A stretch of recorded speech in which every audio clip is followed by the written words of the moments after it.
नमस्कार, वेलकम. आज आपण बनवूयात मिरची वडा. त्यापूर्वी 2 लाईन्स. भूल मत जाना की तुम्ही अभी खुद के लिए भी जीना है. तुम्ही म्हणाल की आता हे काय नवीन? हे नवीन नाही, जुनंच आहे.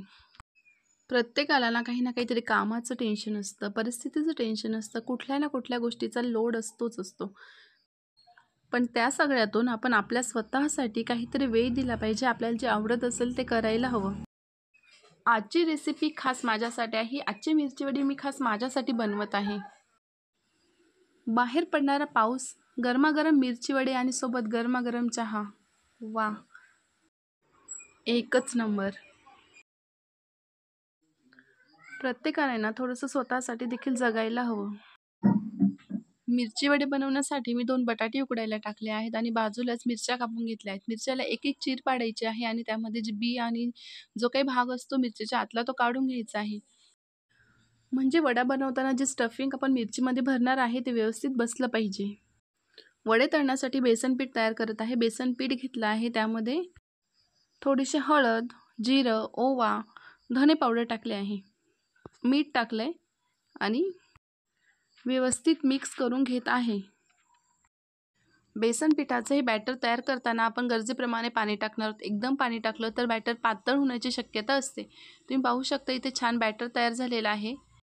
आता यामध्ये मी थोडासा सोडा टाकत आहे. सोडा टाकून पुन्हा एकदा व्यवस्थित मिक्स करून घ्यायचं.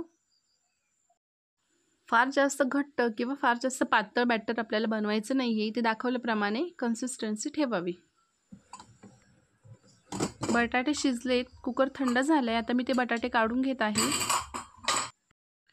मिरच्या कापून बिया काढल्या, त्यानंतर बॅटर तयार केलं, तोपर्यंत बटाटे शिजलेत. आता मी पॅनमध्ये तेल गरम करायला ठेवत आहे. म्हणजे स्टफिंगची तयारी करेपर्यंत तेल छान गरम होईल. स्टफिंगसाठी मी दोन्ही बटाटे सोलून घेतलेले आहेत, ते मॅश केलेले आहेत. तुम्ही आलं, लसूण, हिरवी मिरचीचं वाटण तयार केलं तरी चालेल, पण मी ते किसूनच टाकणार आहे. मी अर्धा इंचाचा तुकडा आल्याचा घेतला आहे, तो किसून टाकला आहे. 2 लसणाच्या पाकळ्या घेतल्या, त्या देखील किसूनच टाकल्या आहेत. आलं लसूण वाटून टाकण्यापेक्षा किसून किंवा टेचून टाकलं तर चव जास्त छान लागते.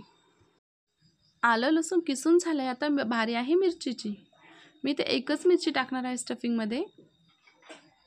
तुम्हाला हवं असेल तर तुम्ही जास्त टाकू शकता. एक मिरची छान बारीक कापून घेतलेली आहे आणि ती टाकलेली आहे. आता यामध्ये मी थोडीशी जिरी, थोडीशी हळद, थोडीशी धने पावडर टाकत आहे आणि मीठ. चवीपुरतं मीठ टाकलेलं आहे. आता हाताने छान मिक्स करून घेणार आहे. आता आपलं वड्याचं स्टफिंग तयार आहे. हे स्टफिंग मिरचीमध्ये व्यवस्थित भरून घ्यायचं आहे. व्हिडिओमध्ये दाखवलेल्या पद्धतीने तुम्ही भरू शकता. मी इथे सगळ्याच मिरच्यांमध्ये स्टफिंग व्यवस्थित भरून घेतलेलं आहे. पावसाळ्यामध्ये जनरली बाहेर खाण्याचं म्हणजेच भजी, वडे किंवा मिरची वडे हे सगळं बाहेर खाण्याचं प्रमाण जास्त वाढतं. त्यापेक्षा घरी बनवलं तर ते जास्त हेल्दी पण राहतं. आता मी पुन्हा एकदा बॅटर व्यवस्थित मिक्स करून घेत आहे. आता बॅटर आपलं वडे काढण्यासाठी तयार आहे. बॅटरमध्ये मिरची व्यवस्थित डीप करून वडे तळून घ्यायचे. मी इथे सुरुवातीला 2च वडे तळून घेत आहे. या मिरच्या किंवा मिरची वडे दोन्ही साईडने व्यवस्थित तळल्यानंतर आपल्याला ते काढून घ्यायचे आहेत. पॅनच्या काठाला असं थोडंसं वडे निथळवल्यानंतर मी बाहेर काढून घेतलेले आहेत. तुम्ही इथे पाहू शकता, खूपच छान बनलेले आहेत वडे. अशाच प्रकारे मी सगळे वडे तळून घेणार आहे. गरमागरम वडे तयार झाल्यानंतर आता बारी आहे गरमागरम चहाची. तर चहा बनवण्यासाठी मी ते दूध ठेवलेलं आहे. दुधामध्ये 1 चमचा चहा पावडर टाकलेली आहे, 2 चमचे साखर टाकलेली आहे आणि थोडंसं आलं टाकलेलं आहे. चहाला छान उकळी आलेली आहे. 5 ते 7 मिनिटं चहा छान उकळल्यानंतर मस्त कडक चहा तयार आहे.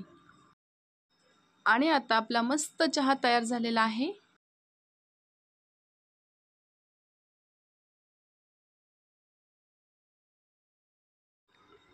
चला तर मंडळी, या मग गरमागरम मिरची वडे आणि गरमागरम चहा प्यायला. आता मी तुम्हाला इथे एक वडा कापून दाखवणार आहे. तुम्ही पाहू शकता, मस्त क्रिस्पी बनलेले आहेत वडे. हा पदार्थच भारी आहे. वर्षभर तुम्ही केव्हाही खाऊ शकता, पण पावसाळ्याची गोष्ट काही औरच असते. त्यामुळे या पावसाळ्यामध्ये तुम्ही हा पदार्थ नक्की बनवा, सर्वांना खाऊ घाला. आणि ही रेसिपी आवडली असेल तर व्हिडिओला लाईक करा, चॅनलला सबस्क्राईब करा, कमेंट करा. हेल्दी खा, हेल्दी राहा. व्हिडिओ संपूर्ण पाहिल्याबद्दल धन्यवाद.